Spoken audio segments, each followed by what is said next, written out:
Hello मेरी प्यारी family, कैसे हो आप लोग। आशा करता हूँ आप लोग ठीक होंगे। तो आपके अपने केमिस्ट्री स्टडी चैनल पे आपका स्वागत करते हैं। तो चलिए आज की वीडियो स्टार्ट करते हैं। तो दोस्तों आज आपका चैप्टर रहेगा क्लास 10th का चैप्टर नंबर 3, जो कि हम आपके लिए नया चैप्टर लेके आए। बिल्कुल स्टार्टिंग से जीरो से स्टार्ट करेंगे और जीरो से ही हम आगे जाएंगे, जीरो टू हीरो लेवल पे। ठीक है। तो सबसे पहले बताना चाहेंगे कि हम आपके लिए नोट्स लेके आए हैं। ठीक है, हैंड रिटन नोट्स हैं। और दूसरी बात ये है कि हैंड रिटन नोट्स को हमने कन्वर्ट किया टाइपिंग में। ठीक है। कुछ भी डाउट रहता है आप कमेंट सेक्शन में कमेंट छोड़ सकते हैं, इंस्टाग्राम पे भी आप मैसेज छोड़ सकते हैं। ठीक है।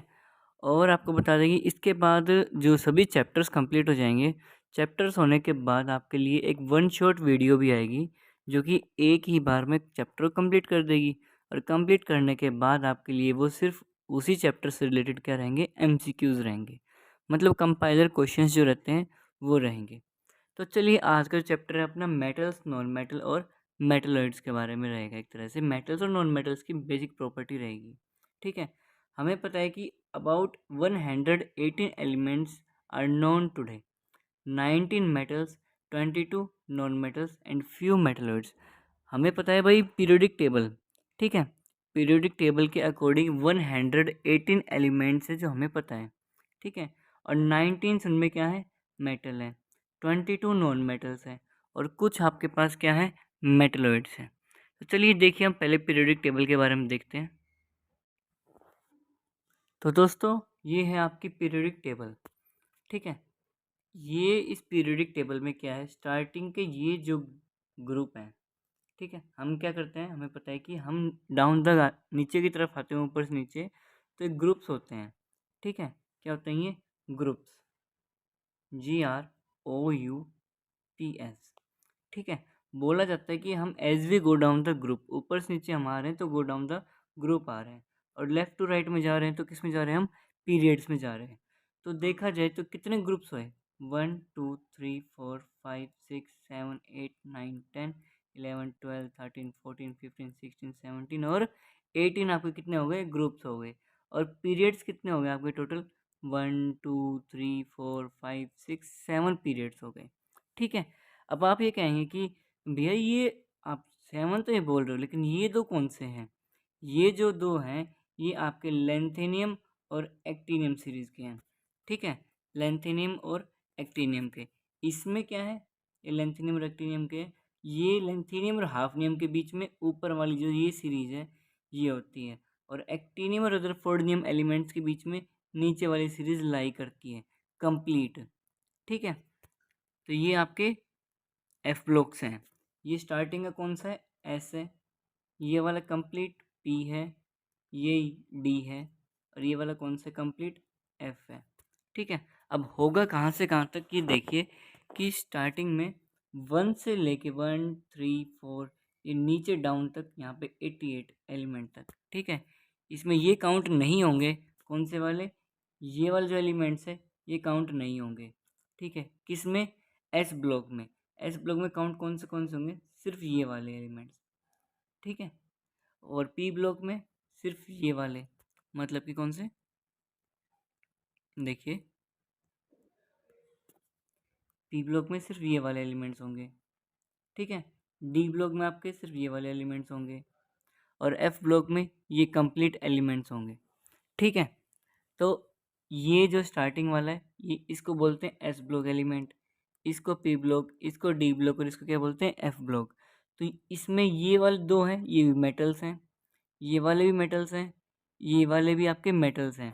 ठीक है। अब देखा जाए तो आपके जो डार्क जो ब्लू कलर है, कौन सा, ये वाला जो ब्लू कलर है जो मेंशन किया गया है कि आपके पोस्ट ट्रांजिशन मेटल बोलते हैं, तो ये भी मेटल, लेकिन ये कौन से हैं, पोस्ट ट्रांजिशन। मतलब जैसे कि पोस्ट मॉर्टम होता है ना, डेड होने के बाद उसका जो चीर फाड़ करते हैं वो पोस्ट मॉर्टम है। तो वही ट्रांजिशन, ये ट्रांजिशन मेटल के बाद के जो एलिमेंट्स हैं इनको बोलते हैं पोस्ट ट्रांजिशन मेटल। ठीक है। अब बात करें ट्रांजिशन मेटल, ये वाले आपके जो डी ब्लॉक एलिमेंट्स हो गए, ये कौन से हो गए, ट्रांजिशन मेटल्स के बारे में हो गए। नॉन मेटल्स के बारे में बात करें तो आपके येलो जो कलर के होते हैं, कार्बन, नाइट्रोजन, ऑक्सीजन, फॉस्फोरस और ये सल्फर। ठीक है। ये आपके क्या हो गए, नॉन मेटल्स हो गए। दूसरी बात करते हैं कि ये फर्स्ट वाला जो है, मतलब हाइड्रोजन 13, 11, 19, 37, 55, 87, ये जो है ये आपका ग्रुप है अल्कली मेटल का। ठीक है, किसका ग्रुप है? अल्कली बोलते हैं इनको। क्या बोलते हैं? अल्कली। क्या बोलेंगे इनको? Alkali, alkali metal. ठीक है, सेकंड वाला जो रहा है ये इसको क्या बोलेंगे? Alkaline earth metal. क्या बोलेंगे? Alkaline earth metal. ठीक है, ये आपके ट्रांजिशन मेटल, ये पी ब्लॉक, ये इनर ट्रांजिशन मेटल, मतलब कि एफ ब्लॉक के एलिमेंट्स के अंदर ही लाई करते हैं। ठीक है, सॉरी, डी ब्लॉक के एलिमेंट्स के अंदर ही लाई करते हैं एफ ब्लॉक एलिमेंट्स। ठीक है, जब इनको क्या बोला गया? Alkaline earth metals. ये थी आपकी पीरियोडिक टेबल्स के बारे में, जैसे कि हमने आपको बताया है। अब देखते हैं कि ये टोटल जो है एक से ले कितने एलिमेंट तक है? ये 118 तक। अभी तक साइंटिस्ट ने 118 एलिमेंट तक ही फाइंड आउट कर पाए हैं। इसके बाद जो है वो पीरियोडिक टेबल में अभी तक एक्सपेरिमेंट चल रहा है, पीरियोडिक टेबल पे भी, कि अभी 118 एलिमेंट्स के बाद भी कुछ एलिमेंट डिस्कवर होते हैं तो इनको हम उनके प्रॉपर्टीज़ के अकॉर्डिंग लाई कर देंगे। ठीक है, स्टेबल भी हो जाएगा वो और पीरियोडिक टेबल में रखा भी जाएगा। अब देखिए नेक्स्ट के बारे में बात करते हैं, तो चलिए स्टार्ट करते हैं चैप्टर्स को।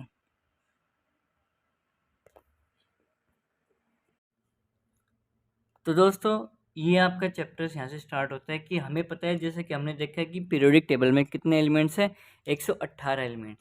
उसमें 90 क्या है? मेटल्स हैं, 22 नॉन मेटल्स है। और नॉन मेटलॉइड्स क्या होते हैं? कुछ ही होते हैं मेटलॉइड्स। ठीक है, जैसे कि आपने भी देखा पी ब्लॉक में।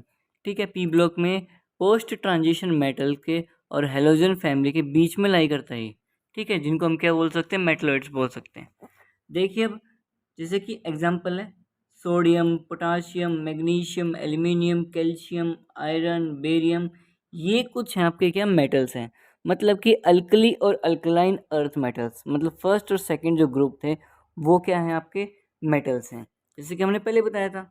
नॉन मेटल्स कौन से हो गए? Oxygen, hydrogen, nitrogen, sulphur, phosphorus, fluorine, chlorine, bromine, iodine, ये कुछ आपके हैं नॉन मेटल्स। अब एक चीज़ यहाँ पे है कि आप ये बोलेंगे कि भैया ये हाइड्रोजन जो है ये था तो आपके अल्कली मेटल्स में। कौन से में था ये? अल्कली में, क्योंकि आपने चेक किया कि ये फर्स्ट ग्रुप में लिखा हुआ है। कौन से वाले में लिखा हुआ है? फर्स्ट में। एक ये एक्सेप्शन ही है कि ये जो प्रॉपर्टी जो है मेटल्स के साथ भी शो करता है। ठीक है, और ये नॉन मेटल्स के साथ भी शो करता है। आई बात समझ में? काफ़ी बुक्स में हाइड्रोजन जो है मेटल्स के साथ रखा हुआ है और काफ़ी बुक्स में कैसे है? नॉन मेटल्स के साथ भी रखा हुआ है। ठीक है, तो आपको बताना चाहेंगे कि अभी ये लेटेस्ट इस पे रिसर्च चल रही है कि भाई ये हाइड्रोजन जो है मेटल्स की प्रॉपर्टी शो कर रहा है, नॉन मेटल्स के भी शो कर रहे हैं। ठीक है, और दूसरी बात है काफ़ी बुक्स में नोबल गैस के ऊपर भी रखा हुआ है, मतलब कि हीलियम के ऊपर भी ये एलिमेंट्स रखा गया है। ठीक है, तो ये एक तरह से एक्सेप्शन ही है कि आपकी noble gas, metal, non metal, hydrogen जो है इन सभी की प्रॉपर्टी शो कर रहा है। ठीक है, वो कर क्यों रहा है? ये अभी भी साइंटिस्ट की रिसर्च चल रही है। तो अब देखिए हम बात करते हैं फिजिकल प्रॉपर्टीज़ के बारे में, वो किसकी? मेटल्स की। तो आपको पता है कि मेटल्स एक तरह से क्या होता है? स्ट्रॉन्ग होता है।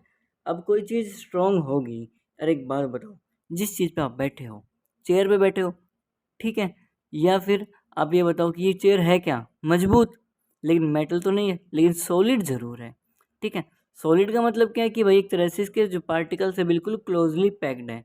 तो सेम ऐसे ही क्या रहता है? अपने आयरन रहता है, लोहा, रोड देखी होगी लोहे की। ठीक है, बिल्कुल देखी है। तो अब देखिए बात करते हैं लोहे के रोड के बारे में कि वो कैसी है? बिल्कुल स्ट्रॉन्ग है, मजबूत है। क्यों? क्योंकि उसके जो पार्टिकल्स है बिल्कुल क्लोजली पैक्ड है। तो एक बात बताओ यार, कोई चीज़ सॉलिड है तो उसका मेल्टिंग और बॉइलिंग पॉइंट क्या रहेगा? बिल्कुल हाई रहेगा। ठीक है, उससे पहले एक एक्सेप्शन और है कि रूम टेम्परेचर पे, ठीक है, ये जो मेटल्स है सॉलिड प्रॉपर्टी शो करता है। आई बात समझ में? रूम टेम्परेचर पे सॉलिड जो है प्रॉपर्टी, मेटल्स जो हैं सॉलिड प्रॉपर्टी शो करता है। ठीक है भाई, लेकिन जो मरकरी है, कौन सा? मरकरी, एच जी से डिनोट करते हैं इसे। ठीक है, किससे डिनोट करते हैं इसको? एच जी से। देखा कहाँ जाता है ये? थर्मामीटर देखा है ना भाई सभी ने? अरे हाँ है ना? अरे वहीं जहाँ डॉक्टर के जाते हैं, थर्मामीटर वो दिखाता है हमें कि भाई चलो बुखार चेक करते हैं। तो उसी थर्मामीटर में पहले क्या होता था, आजकल डिजिटल आ गए हैं, लेकिन पहले के टाइम पे जो थर्मामीटर था वो क्या था, अपने बिल्कुल कांच का हुआ करता। अब उसमें क्या है, मरकरी है, मरकरी लिक्विड फॉर्म में है, लेकिन कब, रूम टेम्परेचर पे। ठीक है, रूम टेम्परेचर पे मरकरी जो है लिक्विड फॉर्म में होती है। अगली बात करते हैं डक्टाइल के बारे में, कि मेटल्स को हम क्या कर सकते हैं भाई, डक्टिलिटी क्या होती है कि हम उनको पीट सकते हैं, पीटने के बाद एक थिन शीट में कवर कर सकते, मतलब कि मेंटेन रख सकते हैं, कन्वर्ट कर सकते हैं किसमें, थिन शीट में। ठीक है, मेलिएबल, मेलिएबल का मतलब ये है कि भाई उसको थिन शीट में कन्वर्ट करेंगे। डक्टाइल का मतलब एक तरह से बोल सकते हैं कि थिन शीट में कन्वर्ट करने के बाद उसको फिर से हम इतना फाइन कर सकते हैं, इतना फाइन कर सकते हैं कि वो वायर की शेप ले सकता है। आई बात समझ में। मेलिएबल, थिन शीट में कन्वर्ट कर लिया। सोनोरस, भाई मेटल्स को, भाई दो लोहे को भिड़ाएंगे तो क्या आवाज़ प्रोड्यूस नहीं होगी क्या, बिल्कुल होगी। तो ये आवाज़ ही प्रोड्यूस करता है, तो आवाज़ प्रोड्यूस करने को बोल सकते हैं सोनोरस। तो ये सोनोरस प्रॉपर्टी भी शो करता है। आगे लस्ट्रस, लस्ट्रस मतलब कि ये नेचुरली शाइन होता है और दूर से चमकता रहता है। ठीक है, तो चमकेगा तो लस्ट्रस प्रॉपर्टी क्या करेगा, शो करेगा। अब वही बात है कि मेटल बिल्कुल स्ट्रॉन्ग है। कैसा है भाई मेटल, बिल्कुल स्ट्रॉन्ग है। अब स्ट्रॉन्ग होने की वजह से उसके पार्टिकल्स कैसे, क्लोजली पैक्ड हैं, और क्लोजली पैक्ड पार्टिकल्स हैं भाई ऐसे हैं मेटल्स। ठीक है, इनके पार्टिकल्स क्या है, बिल्कुल क्लोज है, और पार्टिकल स्पेस क्या है, बहुत ही लो है, मतलब कम है। तो मेल्टिंग और बॉइलिंग पॉइंट क्या रहेगा उसका, बिल्कुल वेरी हाई रहेगा। आई बात समझ में, क्या रहेगा, हाई। लेकिन क्या बोला गया है कि सीजियम और गैलियम है वेरी लो मेल्टिंग पॉइंट। क्यों, क्योंकि एक तरह से बोला गया कि सीजियम और गैलियम जो हैं आपके लो मेल्टिंग पॉइंट की प्रॉपर्टी शो करते हैं। ठीक है भाई, अब एक चीज़ देखिए कि हाँ भाई ये आपके है कौन से ग्रुप के। ठीक है, ये है क्या, तो ये दोनों आपके क्या हैं, गैलियम और सीजियम, ये आपके मेटल्स ही हैं। ठीक है, लेकिन इनका मेल्टिंग और बॉइलिंग पॉइंट लो होता है। एक बात देखिए कि आपका जो सीजियम है ये तो आपके अल्कली मेटल्स का है। ठीक है, दूसरा गैलियम, गैलियम आपके बोरोन फैमिली का है, मतलब कि 13 जो ग्रुप है ना उस फैमिली से बिलोंग करता है। ठीक है, अब देखिए कि एक तो आपका पोस्ट ट्रांजिशन और एक आपका आपका एल्कली मेटल्स, ये दोनों हैं डाउन द ग्रुप जा रहे हैं, तो डाउन द ग्रुप में क्या इनका साइज़ बड़ा होगा, और साइज़ बड़ा होगा तो इजीली ये कन्वर्ट हो सकते हैं, मेल्टिंग प्रोसेस से मेल्ट हो सकते हैं ये। ठीक है, मेटल्स हैं क्या, generally good conductor of heat and electricity होते हैं, लेकिन लेड और mercury which are poor conductor. क्यों, तो एक बात बताइए कि मरकरी लिक्विड फॉर्म में है, और ये लिक्विड फॉर्म में जरा इनको हम टेम्परेचर देंगे तो आपके ये इसमें से करंट फ्लो नहीं होगा। आई बात समझ में। और क्या है कि आपके जो मेटल्स हैं और सभी मेटल्स जो हैं इनको छोड़ के वो good conductor of heat and electricity का मतलब कि इनमें से इजीली करंट पास हो सकता है। आगे silver and copper are best conductor. भाई सिल्वर और कॉपर जो होती है, भाई सिल्वर की वायर भी होती है, कॉपर की वायर भी होती है। ये गुड कंडक्टर क्यों होता है, क्योंकि इसके अंदर से बहुत ही आसानी से इजी वे में इलेक्ट्रिसिटी पास हो सकती है। अब बात करते हैं डेंसिटी के बारे में। ठीक है, तो डेंसिटी क्या बोलती है, डेंसिटी मेटल्स की क्या रहती है, जनरली हाई रहती है, लेकिन सोडियम एंड पोटाशियम को इजीली काट सकते हैं नाइफ से। तो क्यों, क्योंकि एक तरह से सोडियम और पोटाशियम, बताइए कौन से ब्लॉक से बिलोंग करता है। ठीक है, ये एस ब्लॉक से बिलोंग करता है और फर्स्ट ग्रुप में ही है। और इनका क्या रहता है कि सोडियम और पोटाशियम बिल्कुल सॉफ्ट रहते हैं, और ये इजीली जैसे चाकू से हम सेब को काटते हैं वैसे ही हम बटर को काटते हैं, तो वैसे ही हम एज लाइक बटर ये इसको हम इजीली काट कर सकते हैं। ठीक है, नाइफ से। तो इनका जो मेल्टिंग और बॉइलिंग पॉइंट भी क्या है, कम है। और दूसरी बात ये कि डेंसिटी भी क्या हो गई इनकी, कम हो गई। तो देखिए नेक्स्ट हम बात करते हैं physical properties of non metals के बारे में। ठीक है, ये तो था आपके मेटल्स के बारे में। अब बात करें, कल करेंगे नेक्स्ट वीडियो में कि नॉन मेटल्स क्या होते हैं, लस्ट्रस होते हैं नहीं होते, शाइन करते हैं नहीं करते, या फिर उनमें मेल्टिंग बॉइलिंग पॉइंट कैसा रहा है, डक्टिलिटी, मेलिएबिलिटी और density, temperature, melting point, boiling point, क्या ये सभी हाई होते हैं, मेटल्स या लो होंगे, या फिर मेटलॉइड्स के हाई होंगे या लो होंगे। तो देखते रहिए, हँसते रहिए और आप चैनल पे बने रहिए। और आपका बहुत बहुत धन्यवाद। जल्दी आपके 500 सब्सक्राइबर होने वाले हैं, आपकी फैमिली पूरी क्रिएट होने वाली है 500 की। तो जल्दी जल्दी फटाफट से आप अपने चैनल को शेयर कीजिए, वीडियोज़ को भी शेयर कीजिए। So please take care, have a nice day.